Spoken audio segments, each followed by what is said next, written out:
오후 시간에도 저와 여러분들이 함께 예배드릴 수 있게 되어짐이 하나님의 은혜인 줄로 믿습니다. 하나님의 말씀을 들으면서 아멘으로 화답할 때 하나님은 여러분들로 인하여 영광을 받으시고 기적 같은 삶을 하나님께서 펼쳐주시리라 믿습니다. 기적, 사람의 생각을 초월하여 나타나는 현상들을 기적이라고 합니다. 자연의 이치를 초월해서 나아가서 사람이 가지고 있는 지혜의 근간으로 만들어진 이 과학적 사고를 초월해서 나타나는 현상과 증거들을 바로 기적이라고 이야기를 합니다. 다윗, 이 사람은 어떤 사람이었습니까? 이 사람은 아버지로부터도 인정받지 못할 목동의 삶이었습니다. 인정받지 못하는 그런 다윗의 삶이 어느 날 이제 사람들로부터 높임을 받고 인정받는 삶이 되었습니다. 왕이 된 거지요. 한낱 보잘것없는 목동이었던 다윗이 한 나라의 왕이 되었습니다. 그 과정 속에 일어나는 수많은 일들이 있는데 다윗은 어떻게 고백을 하느냐? 주께서 행하신 기적이 많다.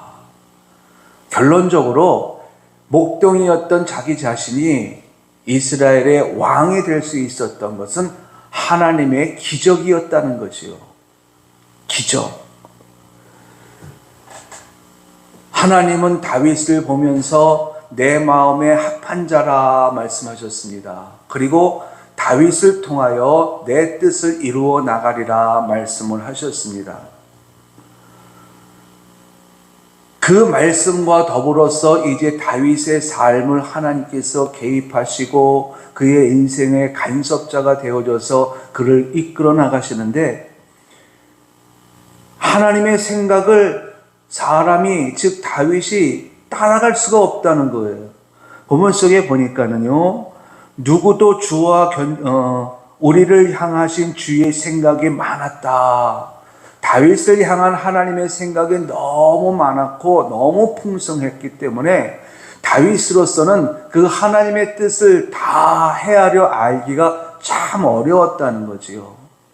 종종 우리는 하나님의 뜻을 알기 어려울 때가 있습니다. 특별히 내가 믿음 안에서 신앙생활을 잘하고 열심히 하나님만 찬양하고 하나님의 영광을 위해서 살고자 그렇게 힘을 쓰는데도 불구하고 삶의 여정 속에서 어려운 일을 만났을 때에 또 불가능한 현실에 봉착되어졌을 때에 왜 나에게 이런 일이 벌어졌을까?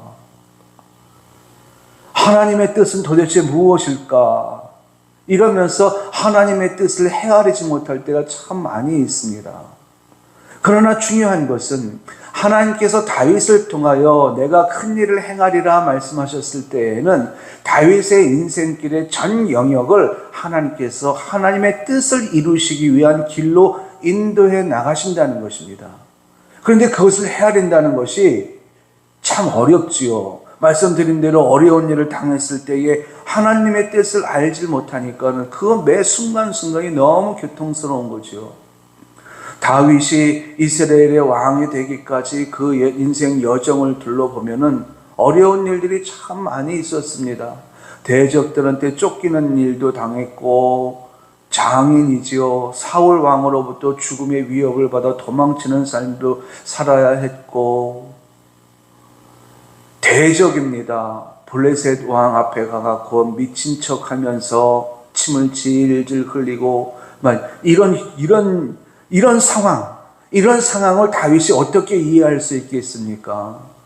하나님이 다윗의 삶을 주관하고 계신다면은 그런 환경도 하나님이 주신 것인데 그런 환경을 주신 하나님의 뜻을 알지 못해서 때로는 하나님을 원망할 때가 많아요. 원망할 때도 있었고 불평할 때도 있었고 한숨 지을 때도 있었고 그런데 그 모든 것 과정들을 다 거치고 나서 뒤돌아보니 모든 것들이 하나님께서 자기 자신에게 주셨던 기적이었다는 거예요. 하나님의 기적이 얼마나 많이 있었는지 본문 속에 보니까는 행하신 기적이 너무 많았다. 매 순간순간마다 하나님의 기적 속에 자신이 살아왔음을 고백하는 말인 것입니다.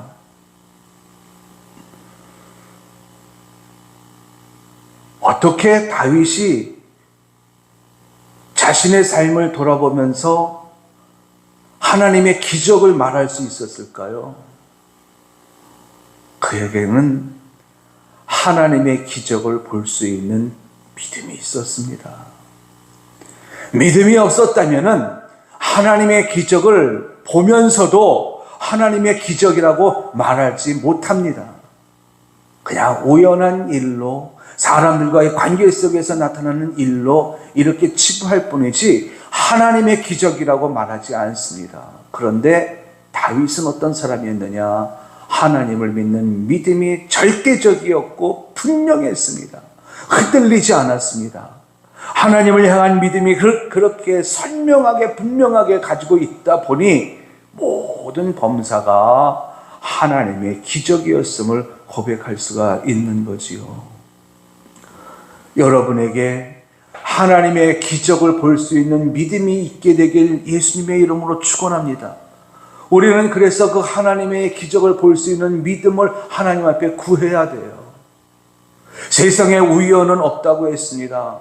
모든 것들이 하나님의 섭리 가운데 이루어지는데 하나님의 섭리 가운데 이루어지는 일 하나하나가 전부 하나님께서 우리에게 주시는 기적이라는 거지요.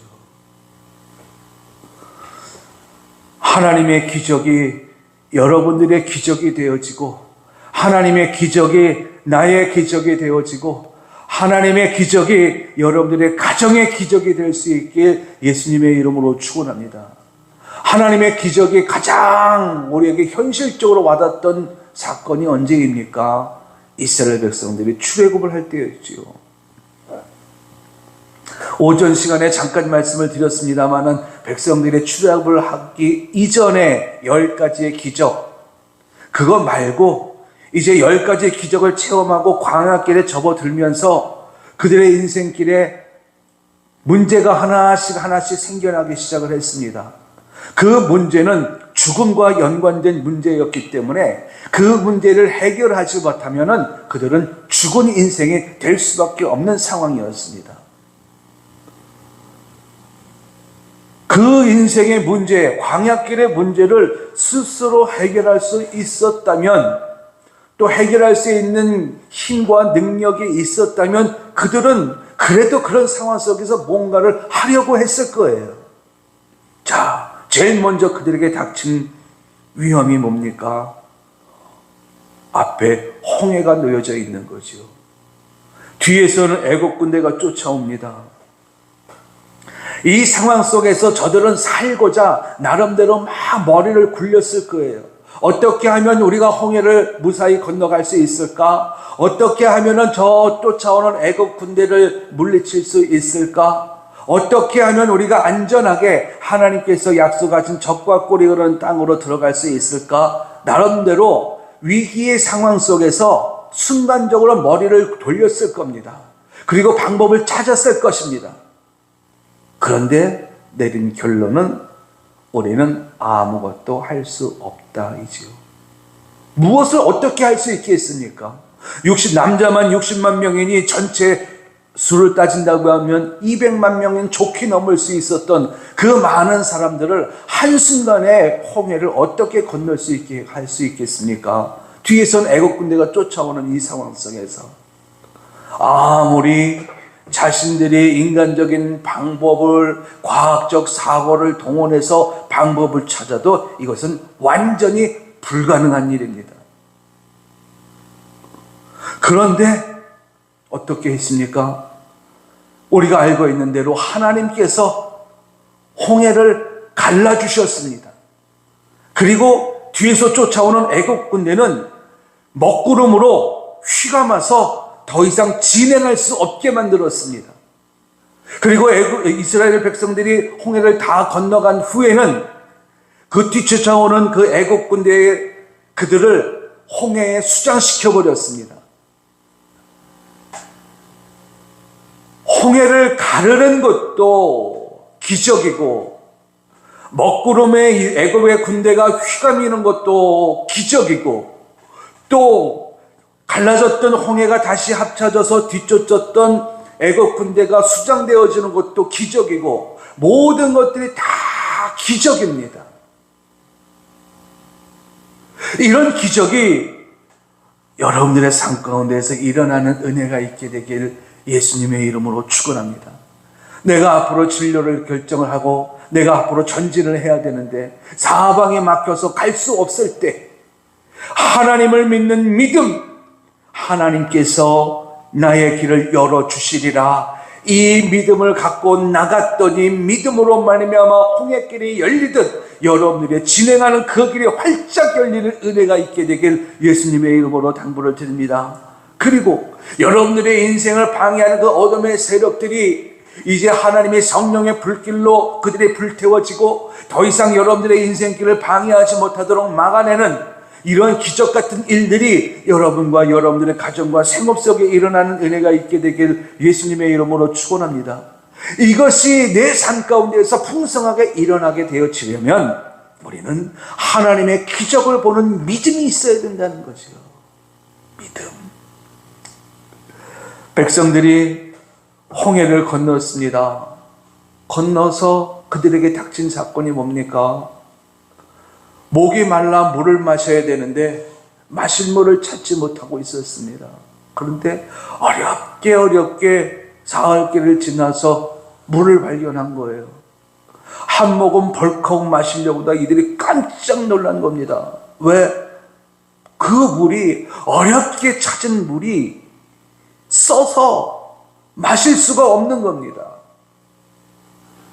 이 물을 어떻게 해서든 마실 수 있어야 하는데 정제 기술이 있다고 하면은 정제 기술을 펼쳐봤겠지요. 어떤 방법을 생각난다면 그런 방법을 펼쳐봤을 겁니다. 그런데 아무 방법도 소용이 없었습니다. 그런데 하나님께서 모세에게 방법을 일러주셔요. 나뭇가지를 던지라는 거예요. 여러분, 써서 마실 수 없는 물에 나뭇가지를 던진다고 한들 그것이 얼마나 무슨 소용이 있겠습니까? 그런데 모세가 하나님의 말씀을 믿고 믿음으로 나뭇가지를 던졌습니다. 그랬더니 쓴 물로 도저히 써서 삼킬 수 없었던 그 쓴 물이 단물로 바뀌어지는 거예요. 백성들의 그 가람을 면하는 순간입니다. 하나님의 기적인데 이 하나님의 기적이 모세를 통해서 다시 한번 일어난 겁니다. 여러분, 우리의 인생길 가운데에서 이 쓴물을 마셔야 되는 순간들이 얼마나 많이 있는지 모릅니다. 그럴 때 우리에게 필요한 것이 뭡니까? 내 힘으로가 아니라 하나님의 기적을 구하는 여러분들이 되시기 바랍니다.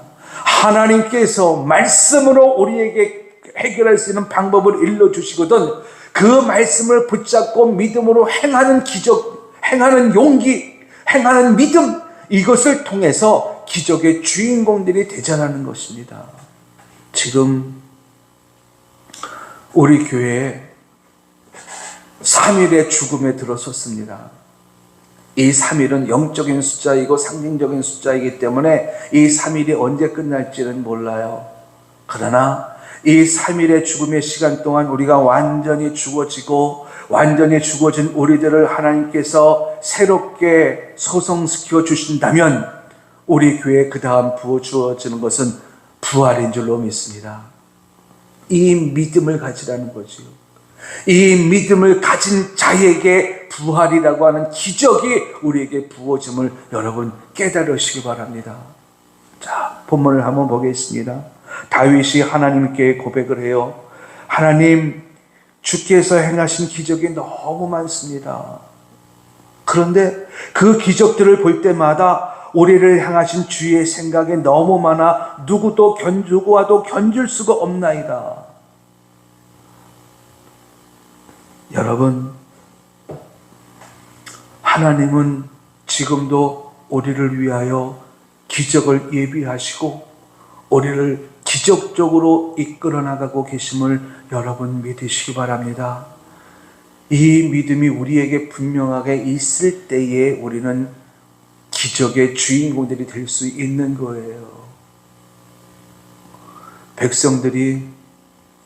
이스라엘 백성들이 출애굽을 하는 여정 속에서 삶의 문제가 생겼을 때마다 그들은 하나님을 향하여 불평, 불만을 널어놓았습니다.